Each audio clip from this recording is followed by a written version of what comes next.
नहीं देंगे आप।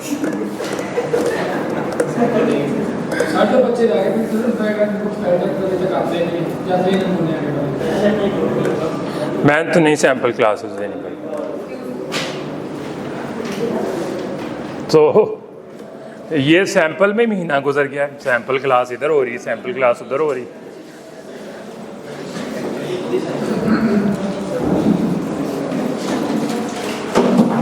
अच्छा जी, ये बताएं कि जिस कंपनी का लाइसेंस रिवोक हुआ है उसके ऑफिसर्स और मैनेजमेंट जो है अगली कंपनी में जा सकते हैं जहां पे ट्रांसफ़र हुए?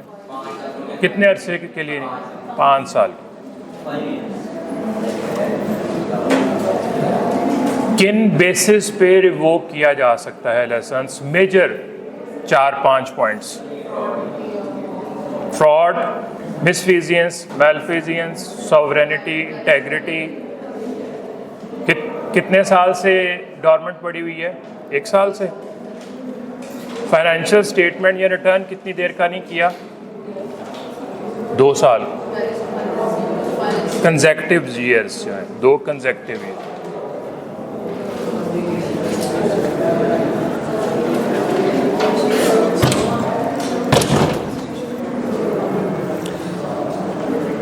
दोबारा बता दूं, 3 चैप्टर्स बढ़े।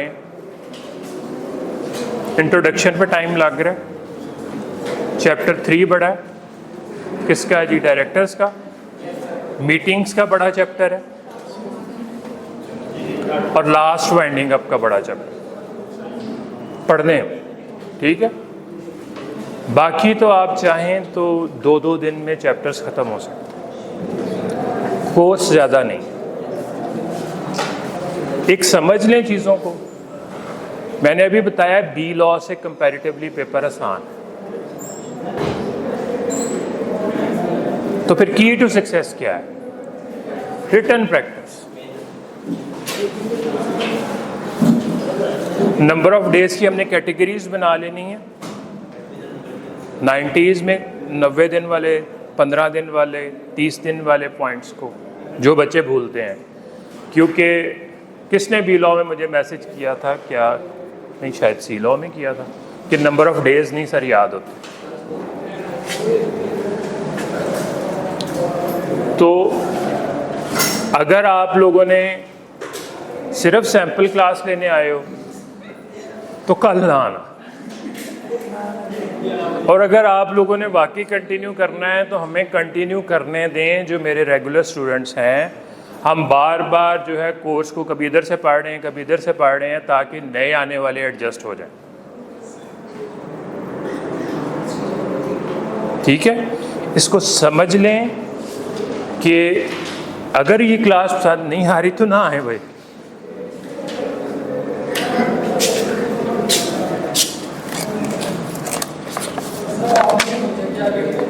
जी, मैंने क्या करना है जनाब? मैंने पढ़ाना ही है। हमने क्या करना है? पढ़ाना ही है।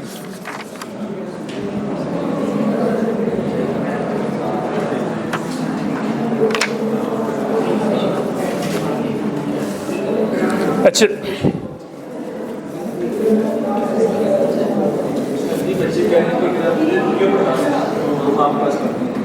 अच्छा, इस पे बात रह गई है। एनपीओ पढ़ा दें। अच्छा, पढ़ा देंगे जनाब। आप लोगों की इसके बाद क्लास कितने बजे? 12 बजे। एनपीओ आपको पढ़ा देंगे, लेकिन आज नहीं पढ़ाएंगे। इसका मतलब है कि आप कल क्लास में नहीं आएंगे। आज आप पेज 11 खोलें, वो टॉपिक्स पढ़ें जो आप लोगों के लिए भी नए हैं, इनके लिए भी नए हैं। इसका पुराने टॉपिक से कोई लिंक नहीं। पढ़ चुके हैं ये वाला, ordinary resolution and extra ordinary resolution? नहीं। रेजोल्यूशन क्या होती है? करारदाद। किसी भी पॉइंट के ऊपर फैसला करना, किसी भी इशू के ऊपर, किसी भी टॉपिक के ऊपर फैसला करना। Ordinary resolution means a resolution passed by a simple majority of such members of the company entitled to vote or attend as are present in person by proxy or exercise the option to vote through postal ballot as provided in the articles or as may be specified at general meeting.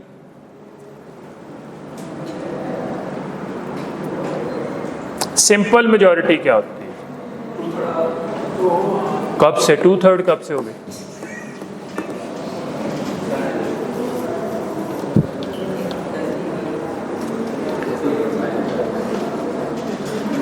मुझे ये बताएं कि chapter 1 पढ़ा था B law का। Prime minister किसका बनता है नेशनल असेंबली में? जिसके मोर देन 50% मेंबर्स जिसको सपोर्ट करते हैं, ठीक है? तो 50% हाफ से ज़्यादा सिंपल मेजॉरिटी। अगला क्वेश्चन ये है, कंपनी की टोटल मेंबरशिप कि जो लोग मीटिंग में आए हैं उनके वोटिंग में सिंपल मेजॉरिटी। सिंपल मेजॉरिटी उनकी जो मीटिंग में आए हैं। इस तरह अगर सारी मेंबरशिप की बात की जाए, लोग मीटिंग में ना आए, इजलास ही ना हो, ठीक है? इसका क्या मतलब हुआ कि जी जो लोग मीटिंग में प्रेजेंट हैं as person through proxy. Proxy का क्या मतलब? प्रॉक्सी लगवाई है कभी स्कूल कॉलेज में स्टूडेंट्स की, अपने दोस्त की अटेंडेंस प्रॉक्सी का पता है कि नहीं पता? प्रॉक्सी का मतलब ये है कि जब मीटिंग कॉल की जाती है उसके साथ एक नोटिस होता है। नोटिस के साथ प्रॉक्सी फॉर्म अटैच होता है। ये आप लोगों को पहले भी मैं बता चुका हूँ। प्रॉक्सी फॉर्म कहता है कि भाई आपने खुद आना है या अपनी जगह पे किसी और को भेजना है, ये हमें पहले बताओ। पोस्टल बैलेट का मतलब ये है कि जी आप मीटिंग में खुद नहीं आए हैं और अपना जो वोट है आपने पोस्ट कर दिया। दो चीज़ें उसने बात की हैं, ऑर्डिनरी रेजोल्यूशन की और स्पेशल रेजोल्यूशन की। ऑर्डिनरी से मतलब है ऑर्डिनरी मामला तय होने। स्पेशल रेजोल्यूशन, स्पेशल रेजोल्यूशन का मतलब है अहम मामला, और वहाँ पे 3/4 मेजॉरिटी की बात की गई है। 2/3 जो आपने कहा है वो कॉन्स्टिट्यूशन को चेंज करने के लिए होता है। 3/4 मेजॉरिटी का मतलब ये होता है कितना? 75%, 3/4। 3 out of 4 मीन्स 75%। तो उसमें कौन से मामला तय होने इंपॉर्टेंट? आपने मेमोरेंडम को चेंज करना है, आर्टिकल्स को चेंज करना है, चीफ एग्जीक्यूटिव को रिमूव करना है, यहाँ पे मेजॉरिटी ज़्यादा चाहिए। अच्छा, सिंपल बात ये है कि जी इसका सिंपल जो है ऑर्डिनरी रेजोल्यूशन और स्पेशल रेजोल्यूशन का हमने डिफरेंस देखना है। एक तो हो गया जी सिंपल मेजॉरिटी, मोर देन 50%। वहाँ पे कितनी मेजॉरिटी चाहिए? 3/4, 75% majority. Special resolution means a resolution which has been passed by a majority of not less than 3/4 of such members of the company entitled to vote as are present or by proxy vote through postal ballot at a general meeting of which not less than 21 days notice specifying the intention to propose the resolution as a special resolution has been duly given.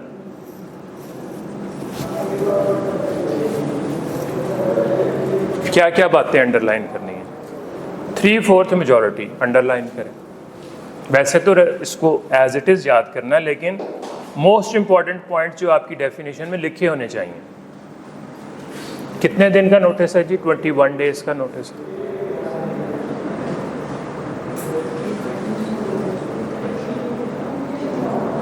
Vote कैसे होना है? Person, proxy, through postal ballot. ये तीनों अल्फाज वहाँ पे भी use होंगे। खुद वो आएगा, अपनी जगह पे किसी को भेज सकता है, अपना वोट भेज सकता है। अच्छा, रेजोल्यूशन का अगर आपको एक स्टेटमेंट में बताऊं, इट हैज़ बीन रिजॉल्व्ड, ये फैसला किया गया है that mister A the chief executive be removed from his office. ये स्टेटमेंट, जो यस में वोट करेंगे वो कहते हैं जी उतार दो, जो नो में वोट करेंगे वो कहेंगे नहीं उतार।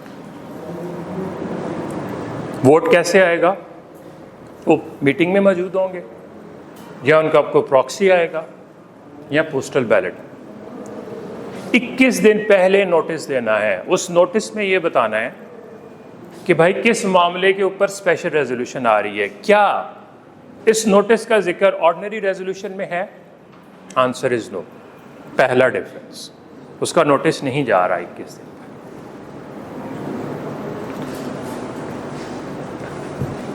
Notice special resolution has been duly given.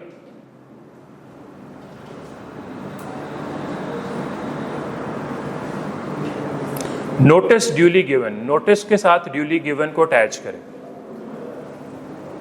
Holder in due course. Payment in due course. वहां पे भी due का वर्ड आया था ना। Duly का क्या मतलब है? जो रिक्वायरमेंट है लॉ की उसको पूरा किया गया। मामला इस पे भी फटा क्रिएट हो जाता है जी, हमें तो नोटिस ही नहीं मिला, हमें तो नोटिस 10 दिन पहले मिला। ठीक है। अहम मामलात की रेजोल्यूशन का क्या मतलब है? 3/4 मेजॉरिटी। उसका नोटिस कितने दिन पहले जाना है? 21 दिन पहले। क्या ऑर्डिनरी रेजोल्यूशन में नोटिस जाना है? नहीं। अच्छा जी, ये जो 3/4 मेजॉरिटी है, persons who are present in the meeting, उनकी मेजॉरिटी है कि टोटल कंपनी की मेंबरशिप की है? ये भी प्रेजेंट मेंबर्स की।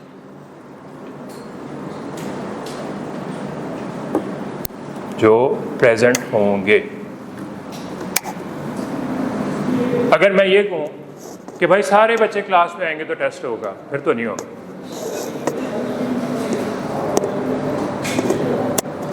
ये सारे बच्चे क्लास में आएंगे तो हम अगला टॉपिक शुरू करेंगे, तो फिर तो मैं इंतजार में बैठा रहूं।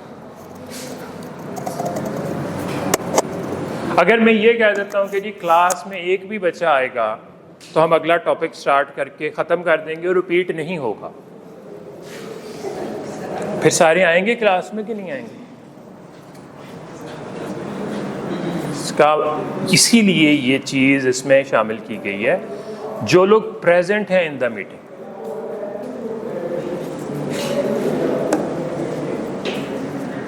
ठीक है जी। Provided that if all the members entitled to attend and vote at any such meeting so agree, resolution may be proposed and passed as a special resolution at a meeting of which less than 21 days notice has been given. Matter जो है वो urgent nature का है, 21 दिन इंतज़ार नहीं किया जा सकता। लॉ की रिक्वायरमेंट क्या है? 21 दिन पहले इन्फॉर्म कर दें, फिर उसके बाद रेजोल्यूशन पास करें मीटिंग में। अगर सब मेंबर्स एग्री करते हैं, तमाम मेंबर्स की बात की है, इस नोटिस पीरियड को कम किया जा सकता है, 14 डेज पे ले जाएं, 7 दिन पे ले जाएं। अर्जेंट मामला है जी, इसके ऊपर हमें फ़ौरन फैसला करना।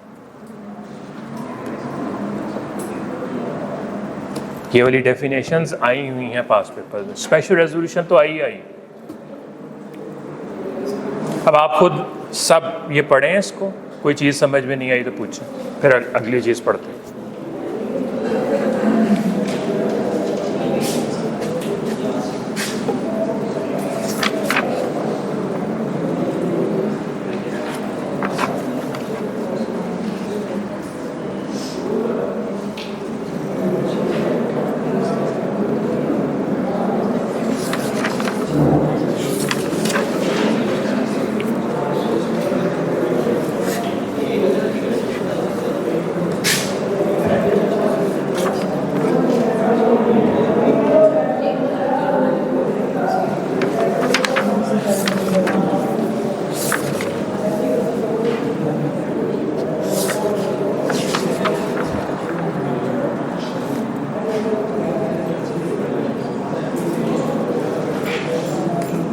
पेज 12 पे पास पेपर का ही क्वेश्चन है, प्रैक्टिस क्वेश्चन 6।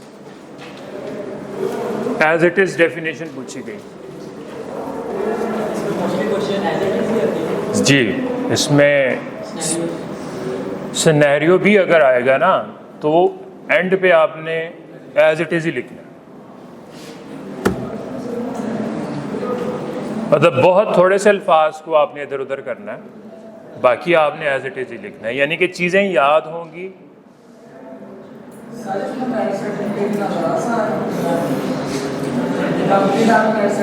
पता नहीं जी क्या, मुझे नहीं पता।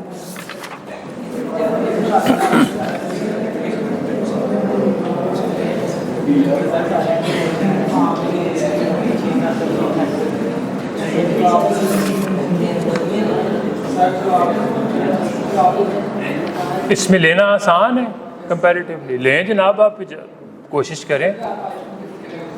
अच्छा जनाब, आईफोन कर देंगे ना।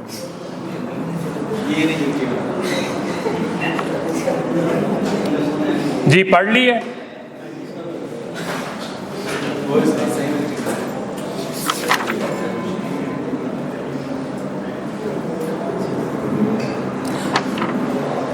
सिंगल टाइप्स ऑफ कंपनीज पे अगर आ जाएं, single member company, private company, अभी खोलने की ज़रूरत नहीं है, नहीं, सिंपल डिस्कशन में आ जाए। सिंगल मेंबर कंपनी के मिनिमम नंबर ऑफ मेंबर्स क्या हैं?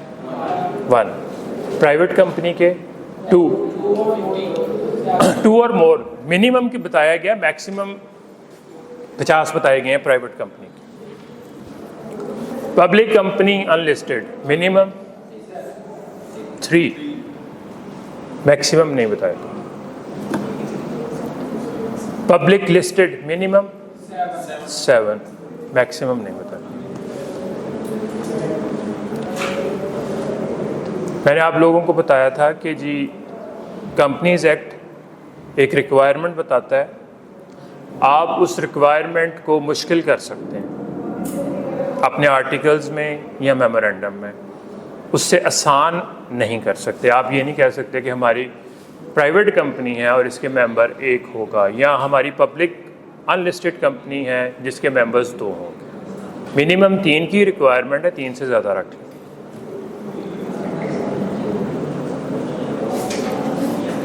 अच्छा, अब क्वेश्चन मार्क ये है कि किसी भी टाइम पे अगर कंपनी चल रही है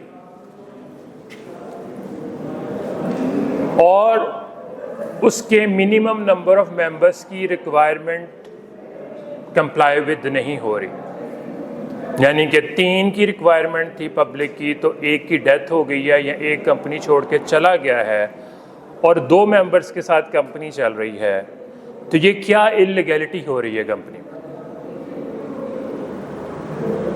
और कंपनी पे इसके असरात क्या हों? ये जो टॉपिक है ना, पेज 19 खोल लें, effect of carrying on business, last heading है।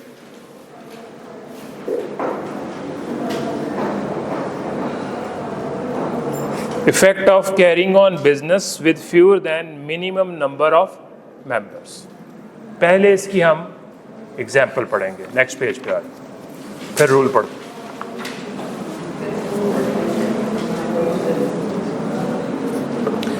Raheel and his father Rashid are only members in RR Private Limited. Private limited में कितने नंबर ऑफ मेंबर्स होने चाहिए मिनिमम? रिक्वायरमेंट पूरी हो रही है। Upon death of Rashid, all the estate, including shares in RR Private Limited, were transferred to Raheel, being the only heir, on 25th April 2020. 25 अप्रैल 2020 को उसके बाप की डेथ हुई, तमाम शेयर्स इसको मिल गए क्योंकि ये ओनली एयर था, ओनली एयर का वारिस था। रिक्वायरमेंट से 2 से क्या हो गया? 1 हो गया member. Raheel carried on business alone till 14th December 2020. कब डेथ हुई है जी? 25 अप्रैल को। उसी साल के 14 दिसंबर तक वो अकेला कंपनी को चलाता रहा। When he transferred some of shares to 2 of his family members, यानी कि उसने 2 मेंबर्स और इंक्लूड किए कंपनी में। कब किए हैं जी? 14 दिसंबर 2020। 3 मेंबर्स कर लिए। Raheel shall be personally liable for all the debts of the company. Personal liability means unlimited liability. Contracted during the time from 22nd October 2020, 180 days from the 25th April.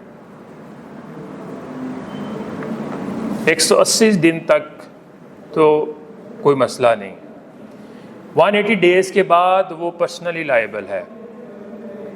25th of April भी शामिल है। अगर आप minimum की requirement को नहीं पूरा कर रहे और कंपनी चलाते जा रहे हैं तो 6 मंथ यानी कि 180 डेज, 6 मंथ्स को छोड़ दें, 180 डेज नंबर ऑफ डेज है, पहले मंथ्स नहीं है, तो वो पर्सनली लायबल हो जाएगा। उसने कब लोगों को एंटर किया है? 14th ऑफ दिसंबर को।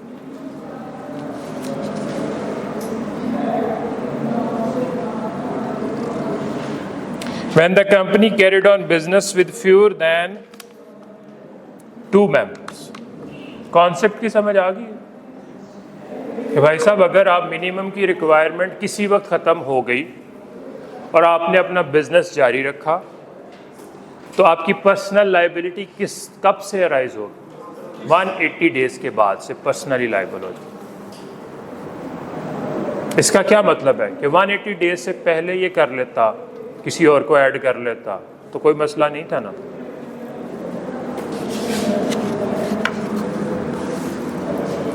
अब आ जाए रूल की तरफ।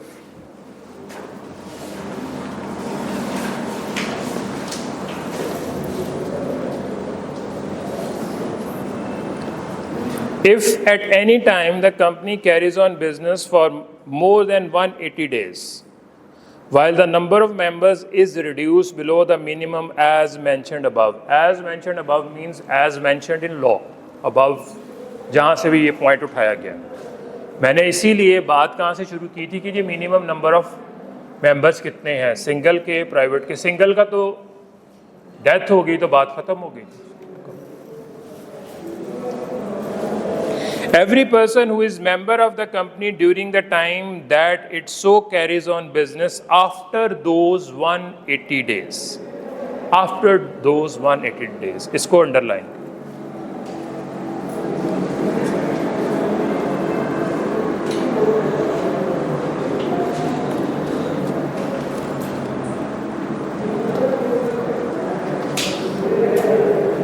And is cognizant of the fact. Cognizant means aware.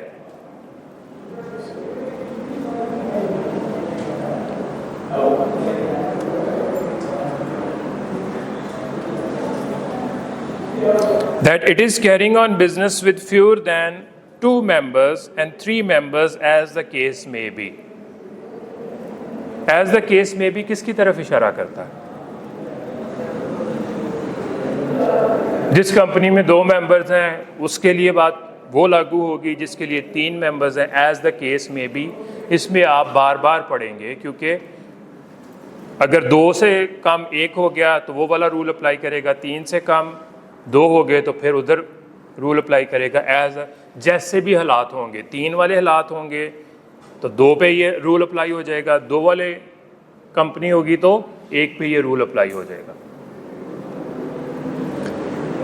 Shall be severally liable for the payments of whole of the debts of the company contracted during the time and may be sued thereafter without joinder in the suit of any other member. Personal liable, partnership में आपने पढ़ा था partners की liability joint and several, several का word आ गया। Without joinder यानी कि बाकियों को इंक्लूड किए बगैर इसके खिलाफ केस हो सकता है। इंपॉर्टेंट चीज़ क्या है? कॉग्निजेंट ऑफ द फैक्ट है। वो कहता है जी मुझे पता ही नहीं है बाकी मेंबर कि कंपनी जो है फ्यूअर देन मिनिमम मेंबर से चल रही है। ये तो बाप था, उसकी डेथ हो गई। बड़ी कंपनी है, उसका कोई मेंबर जो है वो पाकिस्तान से बाहर गया हुआ है, वहाँ पे डेथ हो गई है, कोई कांटेक्ट नहीं है, टाइम ज़्यादा चल गया है, यानी कि अवेयरनेस की भी बात की गई है, नॉलेज की भी बात की गई है। क्या आपको इस चीज़ का पता है कि मिनिमम की रिक्वायरमेंट आप पूरी नहीं कर रहे और फिर भी आप बिजनेस चलाते रहते, तो फिर आपकी लायबिलिटी क्या हो जाएगी? सेवरल या पर्सनल।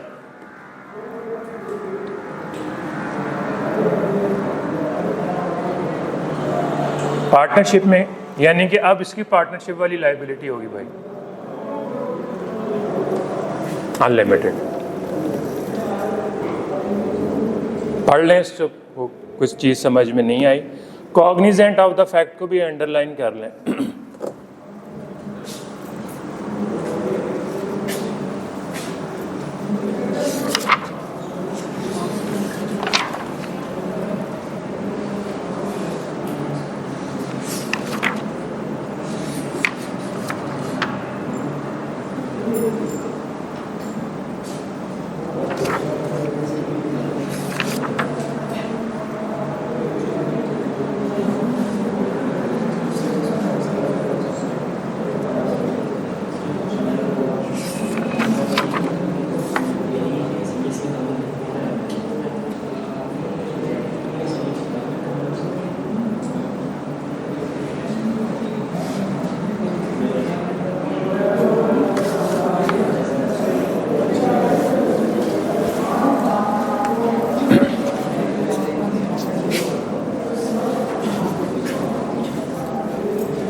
पेज 7 खोलें जी।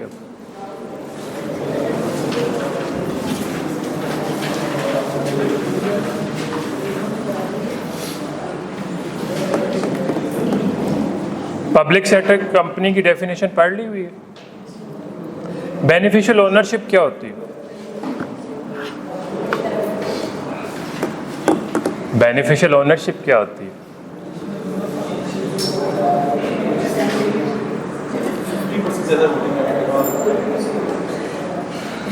क्या क्या?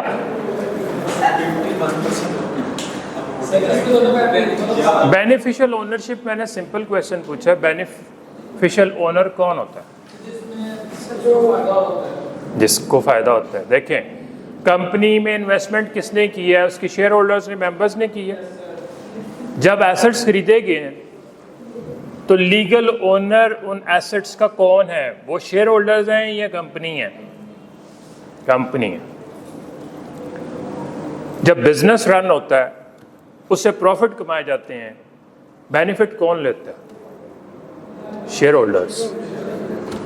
तो बेनिफिशियल ओनर वो है जो बेनिफिट लेता है। यानी कि लीगल ओनरशिप और बेनिफिशियल ओनरशिप डिफरेंट भी हो सकती है, यानी कि 2 different persons can hold legal ownership and beneficial ownership, और ये एक पर्सन भी रख सकता है।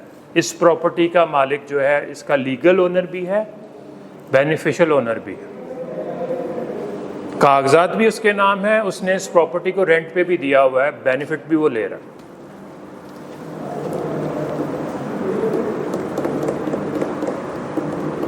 Directly, indirectly controls beneficial ownership more than 50% voting securities। ये वाला पॉइंट किया गया ना पब्लिक सेक्टर में।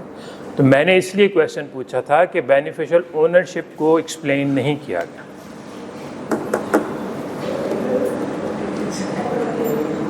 फॉरेन कंपनी पे आ जाए जी। फॉरेन कंपनी कौन सी होती है? इसी पेज पे आ जाए, 6 पे।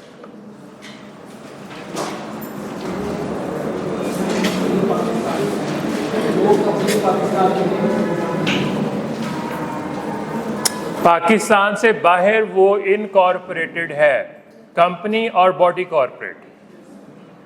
कंपनी और बॉडी कॉर्पोरेट पाकिस्तान से बाहर इनकॉर्पोरेटेड है।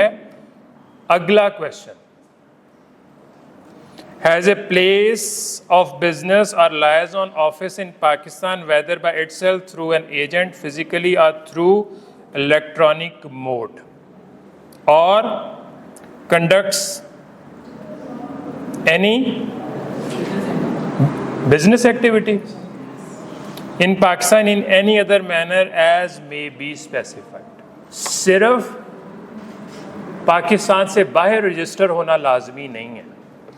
बहुत सारी दुनिया में कंपनीज हैं जो पाकिस्तान से बाहर रजिस्टर्ड हैं, हमारे लिए हमारे लॉ के मुताबिक फॉरेन कंपनी कौन सी है? लायज़ॉन ऑफिस का क्या मतलब होता है? जो उसका यहाँ पे कॉन्टेक्ट करवाता है और काम करवाता है। अच्छा जी, अब मुझे ये बताएं, बॉडी कॉर्पोरेट की डेफिनेशन खोल लें, उस पे जो फॉरेन कंपनी की बात की गई है उसमें यह जिक्र किया गया है कि वो कंपनी का पाकिस्तान में कोई बिजनेस हो या सिर्फ रजिस्ट्रेशन की बात की गई? पढ़ा है बॉडी कॉर्पोरेट की डेफिनेशन में? एक तो ये है कि जी वो पाकिस्तान कंपनी लॉ के मुताबिक रजिस्टर्ड जो है पाकिस्तान में जो यूनिवर्सिटीज़ हैं वो बॉडी कॉर्पोरेट या कॉरपोरेशन है। दूसरी जो पाकिस्तान से बाहर है। अगला क्वेश्चन मेरा ये है कि ये फॉरेन कंपनी की जो भी आपने डेफिनेशन पढ़ी है, क्या ये कंपनी बॉडी कॉर्पोरेट है या नहीं है?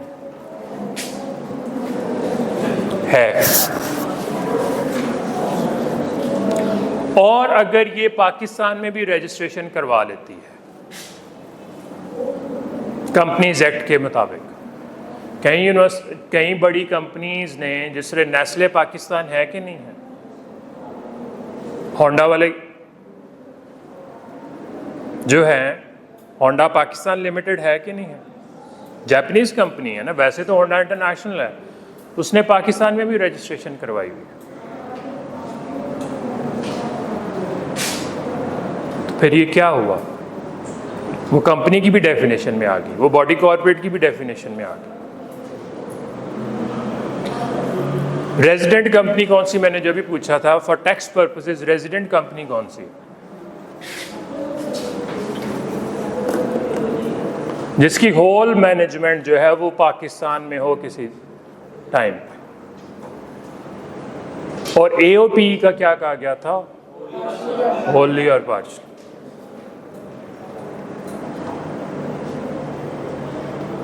सब्सिडरी का जरा कर लें। सब होली ओन सब्सिडरी क्या है? सिंपल बात ये है कि जी एक कंपनी के दूसरी कंपनी के पास 100% शेयर्स हैं, तो होली ओन सब्सिडरी वो होगी।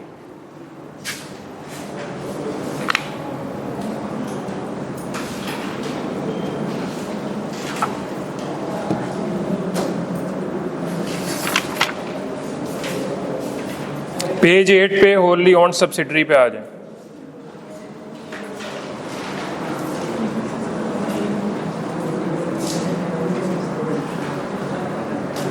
एग्जाम्पल 12,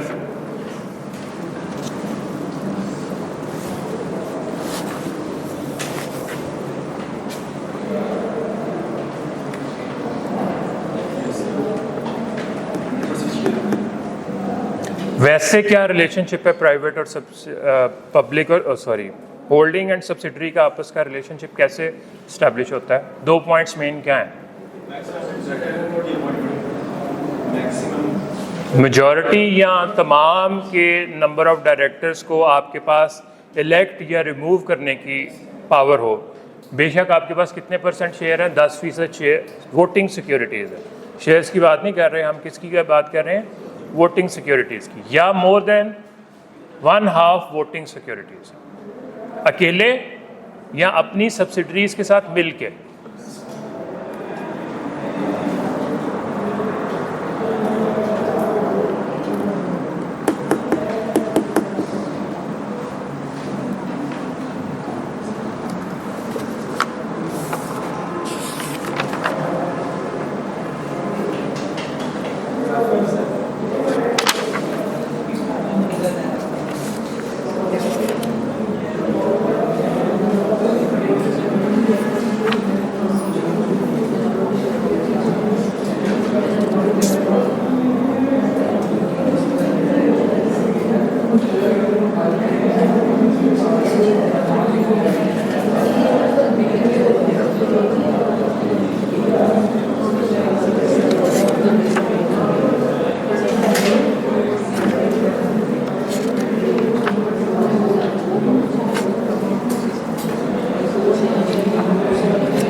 अच्छा जी, इसमें से ज़्यादातर क्या चीज़ें आती हैं?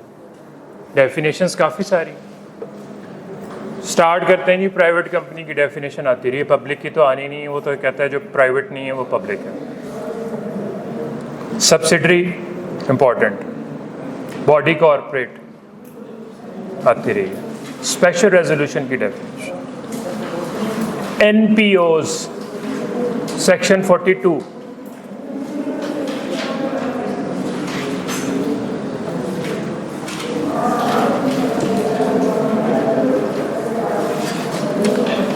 ये जो carrying on business more than 180 days, ये भी क्वेश्चन आया हुआ है। अच्छा जी, एनपीओ जो है वो 2 पेजेस पे है, वो सारे का सारा क्वेश्चन नहीं आता, कभी कोई पार्ट आ सकता है, कभी कोई पार्ट आ सकता है कि किन मकासद के लिए एनपीओ बनाई जाती है, किन बेसिस पे इसका लाइसेंस रिवोक हो सकता है, किन बेसिस पे इसको लाइसेंस मिलता है। ये इसी पूरे टॉपिक में से डिफरेंट क्वेश्चंस बनाए जा सकते हैं।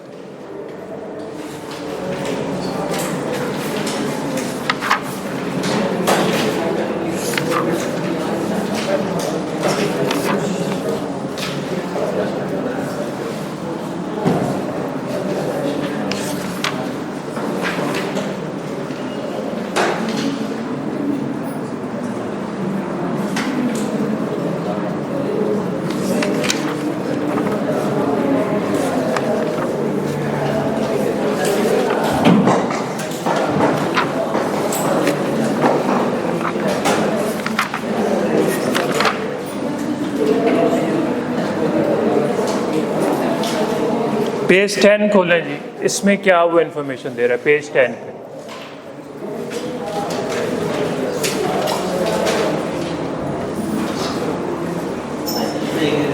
थ्रू आउट द कोर्स आप ये चीज़ें बार बार पढ़ेंगे, रजिस्ट्रार का रोल, कमीशन का रोल। एक आपको शुरू में बात बताई थी कि SECP एक्ट जो है वो 1997 में क्रिएट हुआ। ये कौन सा इदारा है? रेगुलेटरी इदारा है। कमीशन कहाँ पे सिचुएटेड है? इस्लामाबाद में। 1997। इससे पहले एक कॉर्पोरेट लॉ अथॉरिटी थी CLA। 84 में भी तो लॉ बना हुआ था ना। ये कब इस्टेब्लिश हुआ है? 1997 में। इससे पहले कंपनीज को रेगुलेट करने वाली अथॉरिटी कौन सी थी? CLA, corporate law authority. ये पेज जिस तरह मैंने आप लोगों को वो कुछ पॉइंट्स कॉन्ट्रैक्ट में छुड़वा दिए थे कि जी जब हम आगे पढ़ेंगे ऑटोमेटिकली चीज़ें क्लियर होती हैं। जो पॉइंट्स पढ़ने वाले हैं, कमीशन कहाँ पे बैठा हुआ है? इस्लामाबाद। कमीशन जो है वो हायर अथॉरिटी है, उससे नीचे रजिस्ट्रार है। अब रजिस्ट्रार के ऑफिसेज जो हैं वो कहाँ कहाँ पे हैं? ऑफिसेज जहाँ पे लिखे हुए हैं, मैंने पहले भी बताया था कि 4 प्रोविंशियल कैपिटल इस्लामाबाद, इसके अलावा फैसलाबाद, मुल्तान एंड सक्खर। जो प्रोविंशियल कैपिटल है वो क्या है? लाहौर, पेशावर, कोयटा, कराची, इस्लामाबाद। उसके अलावा कौन से शहर रह गए? सक्खर।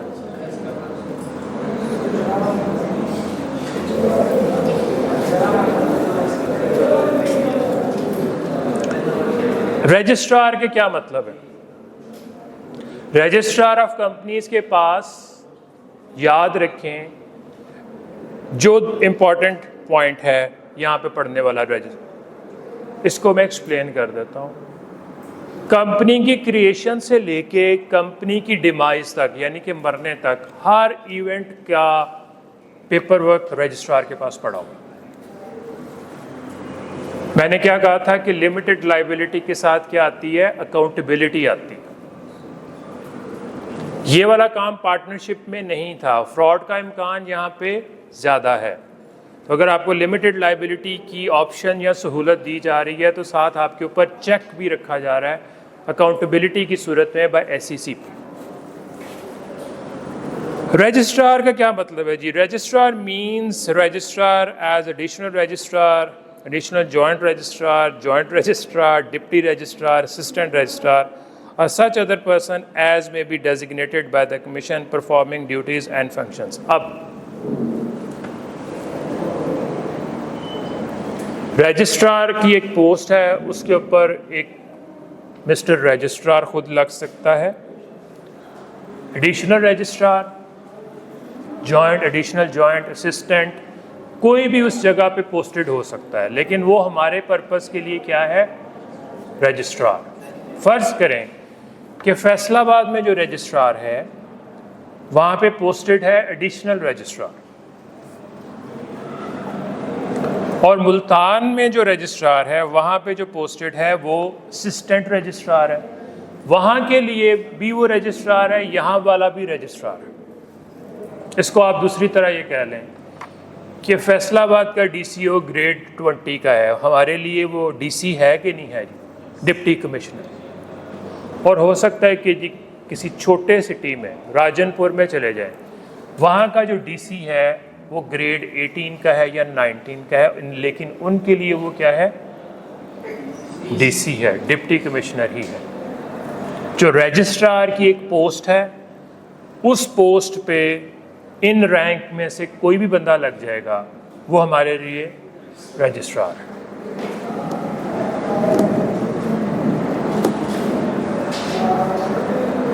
क्या बताया गया जी? डिप्टी कमिश्नर किस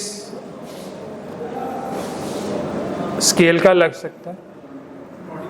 ग्रेड 20 का बड़े शहरों में। छोटे शहरों में वही डीसी जो है 18-19 का भी हो सकता है, लेकिन वो डीसी ही है, डिप्टी कमिश्नर। तो हमने रजिस्ट्रार की पोस्ट को देखना है। बेसिकली हमने क्या देख रहे हैं जी? कमीशन इस्लामाबाद में है और रजिस्ट्रार कहाँ पे बैठे हुए हैं? इन 3 शहरों में हैं, 4, 7 और 8 शहरों में बैठे हुए हैं रजिस्ट्रार।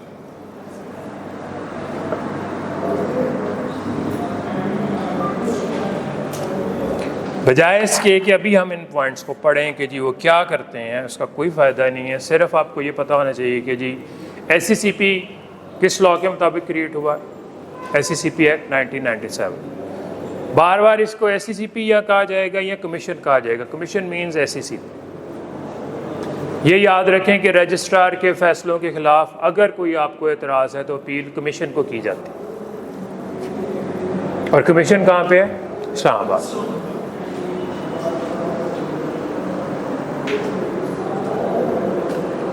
तीन चार डेफिनेशंस याद कर लें मेरे ख्याल में कम से कम शुरू की।